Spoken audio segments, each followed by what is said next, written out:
और खासकर हैदराबाद शहर में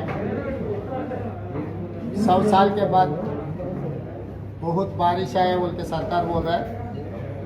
मेरे ख्याल से 100 साल में हैदराबाद में जितने इंक्रोचमेंट्स हुआ, ये 6 साल में टीआरएस सरकार बनने के बाद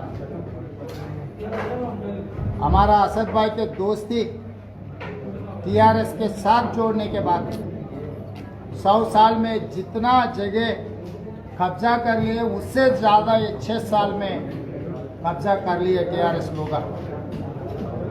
शहर हमारा बोलने वाले एमआईएम वाले कभी ये ऐसा लूटने वाले को, कब्जा करने वाले को नहीं रोक सका। सरकार के साथ देने के वजह से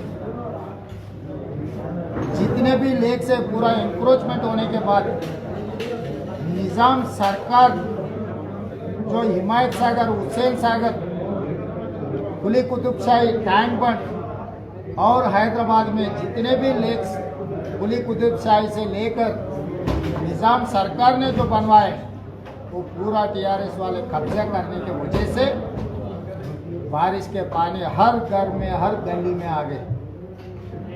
हर गली, हर घर में टीवी, फ्रिज, पलंग, बच्चों के किताबें, वॉशिंग मशीन, छोटा मोटा कंप्यूटर जो भी जितने भी है पानी में डूब गए।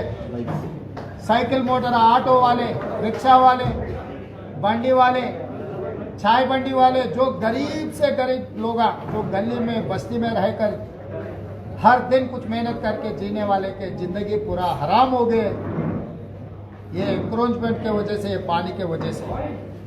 ऐसे मौके पे सरकार गरीब लोगों को मदद देने के लिए आगे आया। हम खुश हो गए, सरकार आए 500 करोड़ रुपए गरीब लोगों को बांटने के लिए, मगर उसमें भी कमीशन लेकर 250 करोड़ रुपए एक एक घर में 10,000 दे के बोल के वहां पर 10,000 के फोटो निकाल के 5,000 जेब में रख लेके 5,000 उन लोगों, गरीब लोगों को देकर, वो भी जिसका घर पानी में डूब गए उन लोगों को नहीं दिए। एक एक घर में अगर टीआरएस का छोर रहा तो 5-10 लोगों को बंटवारा किए। परसों हमारे असद भाई खुद बोल रहा था, बिहार में बलाला के कॉन्फ्रेंस में हम ऐसे ही बोलकर 15-16 करोड़ रुपए ऐसे एक ही रात को बंटवारा करवाया। ऐसे बातें कह रहे थे, मैं कहीं टीवी में देखा।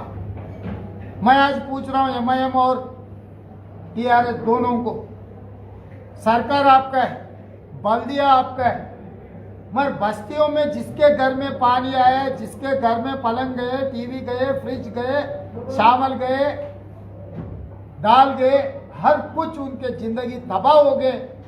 उन लोगों को जिसको मदद मिलना है उन लोगों को मदद नहीं मिले, जिसको गरीब को मिलने के पैसे में कमीशन का लिए टीआरएस वाले, आप क्यों फिरियाद नहीं कर रहे हैं बोल के मैं पूछ रहा हूं।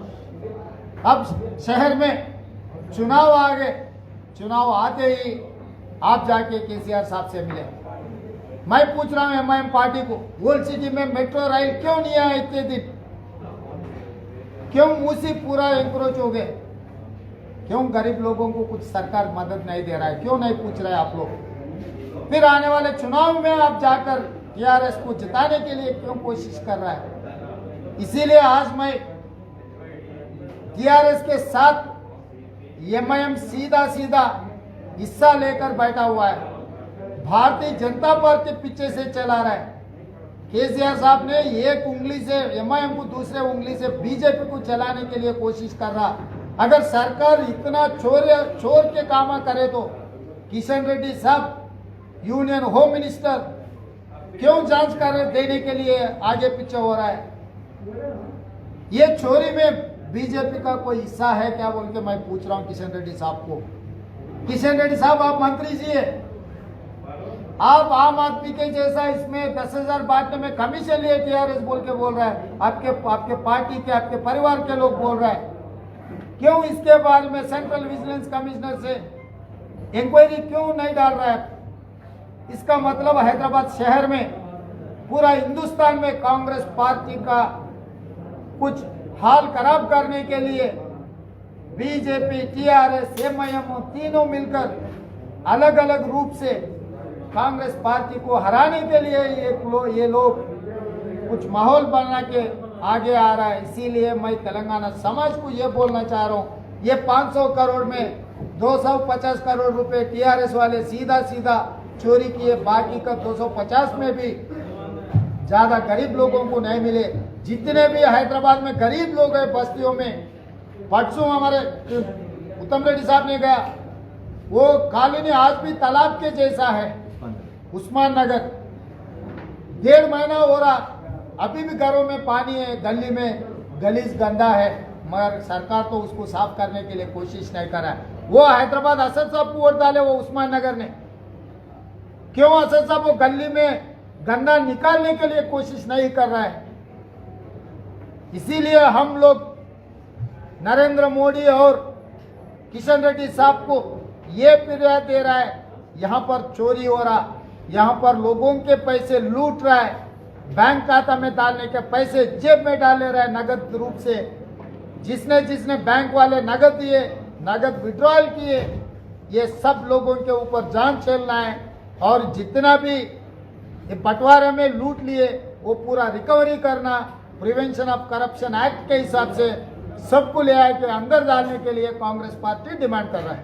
सर, रघुनंदन राव जिस तरीके से दिमागा में जीते तो उसमें असदुद्दीन अवैसी का क्या रोल है, क्योंकि वो तो ऑलरेडी अकबरुद्दीन अवैसी के एडवोकेट थे। तो रोल क्या है आप बोलना।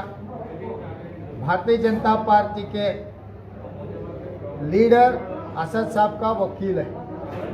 जब असद साहब के ऊपर कुछ कैसा रहा तो रघुनंदन राव वकालत किए। जब रघुनंदन राव चुनाव में गए, उनके तरफ से एमआईएम वकालत किए या नहीं किए, बीजेपी वाले बोलना। क्योंकि अगर बीजेपी को वहां पर हराने के रहा तो एमआईएम कांग्रेस पार्टी को साथ देना था।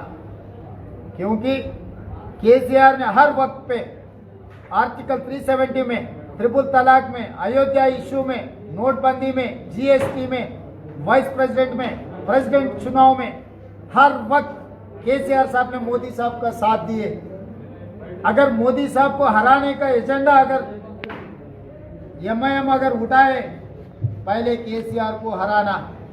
क्योंकि यहाँ जितने भी माइनॉरिटी के वोट कार को मिल रहा है, वो दिल्ली जाने के बाद कमल बन रहा है। हर वोट यहाँ पर कार को मिल रहा है। कार के स्टीयरिंग असद साहब के हाथ में है। हैदराबाद में कार के स्टीयरिंग असद साहब के हाथ में, brake and accelerator Amit Shah के साथ में है। इसीलिए हम लोग बोल रहे हैं, ये सब मिलकर अलग अलग रूप से तेलंगाना समाज को तोड़ने के लिए कोशिश कर रहा है। तेलंगाना समाज को कुछ मिलना है, कुछ अच्छा होना बोले तो कांग्रेस पार्टी अकेले ही कर सकते। ये तीनों अलग अलग रूप से आ रहे हैं। आने वाले हैदराबाद चुनाव में देख समझ कर वोट डालने का वक्त है। जितना भी पैसे लूटे गरीब लोगों का पैसे, वो इमीडिएट सरकार, केंद्र सरकार ने उसको रिकवरी करने का चांस देना है। अभी पीसीसी अध्यक्ष में आपका तो हम लोग तो मुद्दा उठा रहे, हम तो लड़ रहे, होता ही है, लड़ने में रहते हैं हम लोग। जब को देना, कैसे देना, कब देना, यूथ तो पूछ रही ना आज की एक यंग लीडर चाहिए हमारे, वो तो अभी